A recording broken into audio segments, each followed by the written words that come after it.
और बनी times news, आपकी आवाज सच के साथ।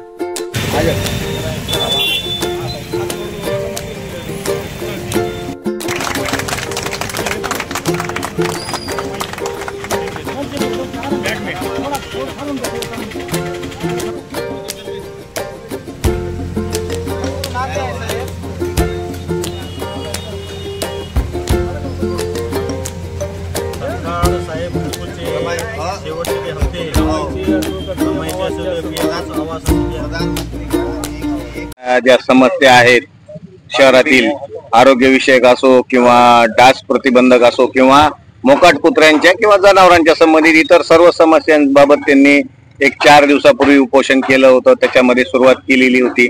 या उपोषणाची दखल प्रशासनाने अत्यंत गांभीर्यपूर्वक घेतलेली आहे आणि या अनुषंगाने आजच मी आज पाथरीचा मी चार्ज घेतलेला आहे परत एकदा। तर आजच मी जे आपलं कुत्र्याचं निर्बीजीकरणाचं जे टेंडर आहे सर्वोच्च न्यायालयाच्या निर्देशानुसार आपण ते आज लगेच प्रकाशित केलेलं आहे आणि त्याच्या अनुषंगाने आपली 8 ते 10 दिवसात वर्क ऑर्डर होऊन आपण एक पुढील 1 महिन्याच्या कालावधीमध्ये या कुत्र्यांची नसबंदी करून पाथरी शहरातील जे मोकाट कुत्र्यांचा त्रास आहे तो कमी करण्याची आम्ही प्रशासनातर्फे हमी देतो।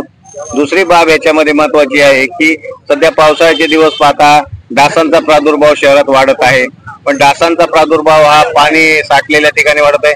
तर या ठिकाणी आम्ही फॉगिंग मशीन तात्काळ उपलब्ध करून येत्या सोमवारपर्यंत पूर्ण पाथरी शहरामध्ये धूर फवारणी करणार आहेत आणि एकदाच नाही तर हे राऊंड आमचा चालूच राहणार आहे जोपर्यंत आपल्याला मच्छरांचा पूर्णपणे बंदोबस्त पाथरी शहरातील होत नाही।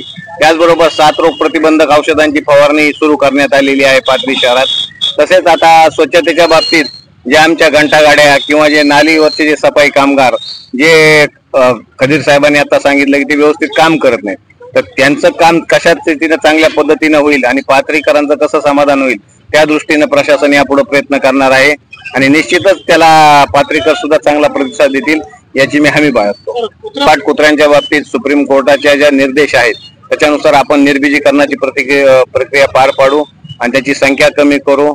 त्याच्यात जे रेबीज डॉग आहेत ते वैद्यकीय सल्ल्यानं आपण त्याचा योग्य ते बंदोबस्त करू। सीओ साहब का शुक्रिया अदा करना चाहता हूँ और पाथरी के लोगों का भी। पाथरी के लोगों ने जो मुझे इतनी मोहब्बत दी, इतना प्यार दिया ये 4 दिन के अंदर, और मुझे कमजोरी महसूस नहीं होने दी, एक हिम्मत दे, ताकत दे, और मैं पाथरी का जिंदगी भर शुक्रिया अदा करना चाहता हूँ। और मैं सीओ साहब का भी, गुट्टे साहब का भी शुक्रिया अदा करना चाहता हूँ कि उन्होंने मेरे इस निवेदन की दखल लिए। भले मेरे 4 दिन परेशानी हुई पर मेरे गाँव की प्रॉब्लम सॉल्व करे। और मैं साहब से एक रिक्वेस्ट है मेरी कि जितना हो सके कुत्तों का पहले करो साहब, एक हो गया, और सफाई का, और जो तुम्हारे जो कर्मचारी जो सफाई कर रहे साहब, तो उन्होंने जैसा नाली है ना ऐसा ऊपर के निकालते, खर ऐसा नहीं निकालते। ये वो आप उतनी एक मेरे वो एक होगा और मच्छर की दवाई मारो। और मेरे सभी पब्लिक से गुजारिश है कि भाई ये चीज मान्य हुई क्या अपने को? हो गए सबके है क्या? अगर सब लोगों ने अगर बोले तो मैं उठ तो नहीं बोले तो नहीं। और ये मोकर जानवर का एक है तो आपके हिसाब से करो। सभी पाथरी के लोगों से सभी पाथरी लोगों का मैं शुक्रिया अदा करता हूँ कि उन्होंने रात नहीं देखे, दिन नहीं देखे, अपने कीमती वक्त देके मेरे साथ बैठे रहे। मैं सभी का शुक्रिया अदा करता हूँ। और आज कामयाब क्या ये जो लड़ाई सफल हुई, ये अब्दुल कदीर को पूरा की पूरा श्रेय जाता है इसका, सिर्फ उन्हीं को नहीं बल्कि वो तमाम युवा जो पाथरी से संबंध रखते हैं, ताल्लुक रखते हैं। और नगर पालिका का भी मैं शुक्रगुजार हूँ, धन्यवाद देता हूँ उनको कि जो उन्होंने यहाँ पर वादा किया है उसको बहुत जल्द निभाएं सर। खासतौर पर जो गंदगी है, साफ सफाई है और जो स्ट्रे डॉग का मामला है उसके लिए जो सुप्रीम कोर्ट ने आपको आदेश दिया है उसको फॉलो करें।